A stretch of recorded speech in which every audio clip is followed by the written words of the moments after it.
आज ये जो पेशेंट है हमारा, ये 22 इयर्स ओल्ड मेल पेशेंट है। ये एसएससी का एस्पिरेंट है। एसएससी इंटरव्यू में पिछली साल इनको अनफिट किया था वेरिकोज वेन के लिए। This patient he wants to be fit in SSC GD. जब हमारे पास आया था तो हमने देखा था इनको वेरिकोज वेन का शिकायत है, क्रोनिक वेनस इनसफिशिएंसी है, और आज हमने इनका वेरिकोज वेन का लेजर ट्रीटमेंट कर रहे हैं। और इसी लेजर ट्रीटमेंट में इनका वेरिकोज वेन कम्प्लीटली क्योर हो जाएगा, और क्योर होने के बाद he will be made fit in the SSC GD.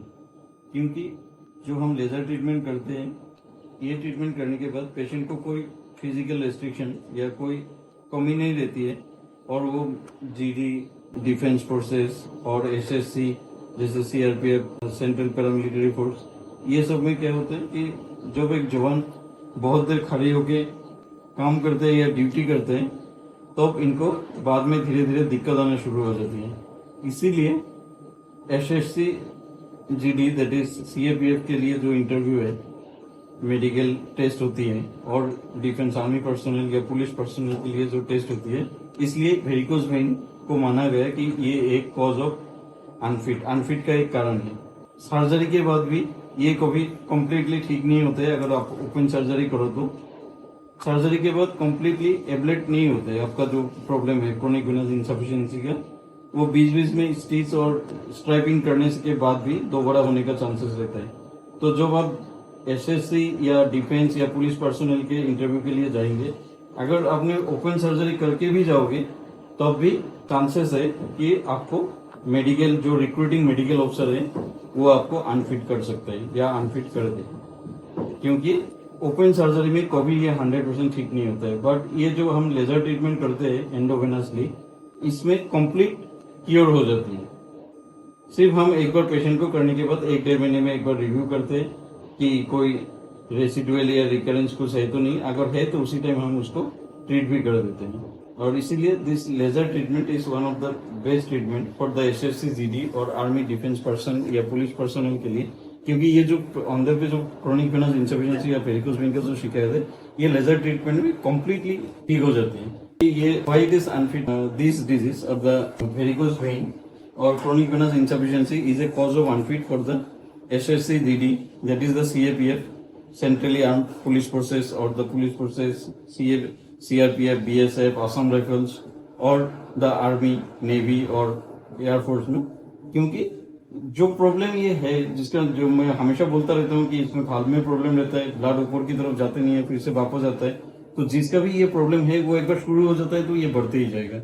और जब एक जवान या एक डिफेंस पर्सनल बहुत देर खड़े होकर ड्यूटी करता है तो क्या होता है, ये बहुत जल्दी बढ़ने का चांसेस रहता है और परमानेंट डिसेबिलिटी का कारण बन सकती है, और पेशेंट में नीड है शेल्टर्ड अपॉइंटमेंट ऑल्सो। तो इसीलिए वेरिकोज वेन जब तक परमानेंटली क्योर नहीं होते तो ये कॉज ऑफ अनफिट है। और ये चीज मुझे पता है because starting practice I was also medical officer, work with the ministry of home affairs. I also work with under the Ministry of Home Affairs in Assam Rifles and CISF. So the policies of the recruitment, I am aware with it. And अगर मेरे पास कोई लड़का आता है treatment के लिए जो unfit है या अनफिट ऑलरेडी हो गया है, पिछली साल या अगले साल या 1-2 बार हो गया है, तो मैं उनको पहले काला डॉपलर करके मैं उनका एसेस करता हूँ कि उनका बीमारी जो है कितना है, क्या है, और आगे जाके उनको कोई प्रॉब्लम, अगर ट्रीटमेंट भी करे तो आगे जाके कोई प्रॉब्लम हो सकता है या नहीं हो सकता है। ये सारे जांच करने के बाद then I took the call, and if it is required then I do the laser treatment to this experience. Because अगर कोई लड़का ट्रीटमेंट करने के बाद अगर उसको भला हो जाए, उसको नौकरी लग जाए कहीं पे, तो मुझे भी अच्छा लगता है। तो इसीलिए, और एक चीज है, जो भी रिक्रूटमेंट रैली का कैंडिडेट्स हमारे पास आते हैं for treatment, we do the treatment for this candidates in a no profit no loss basis. हम अपना प्रॉफिट के लिए ये नहीं करते, सारे रिक्रूटमेंट रैली के बंदे को हम नो लॉस नो प्रॉफिट इस बेसिस पे हम लोग ट्रीटमेंट करते हैं। किसी को भी इस टाइप का शिकायत होंगे जो combat protectors, if needed will do the necessary treatment for them. Thank you.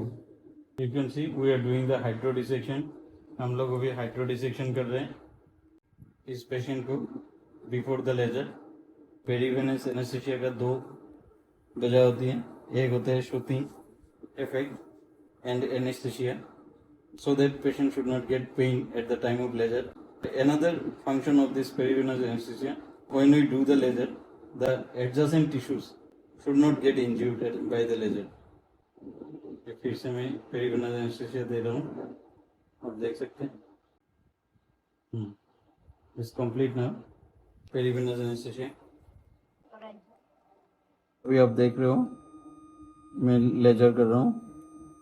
तो इसी मेथड से हम जितने भी एबनॉर्मल वेन्स है, पूरी एबनॉर्मल वेन्स को हम लेजर से ट्रीट करके पेशेंट को कम्प्लीटली ठीक कर देते हैं। आपको कैसे पता चला कि लेजर ट्रीटमेंट और इसका बारे में? मैंने पिछली 4 आखिर होने के बाद मैंने बहुत जगह ढूंढा, मेडिकल में देखा, लेकिन ऐसा ट्रीटमेंट नहीं। यूट्यूब के जरिए देखा कि आपके यूट्यूब चैनल में देखा और मैंने पता चला कि यहाँ पे अच्छा ट्रीटमेंट होता है, लेजर ट्रीटमेंट। और मैंने वहाँ यूट्यूब से देख के और आया आपके पास। आप तो पूरा होपफुल होंगे कि इस बार आप फिट हो जाओगे? हाँ, मुझे ऐसा है कि इस बार मैं फिट हो जाऊंगा। Thank you.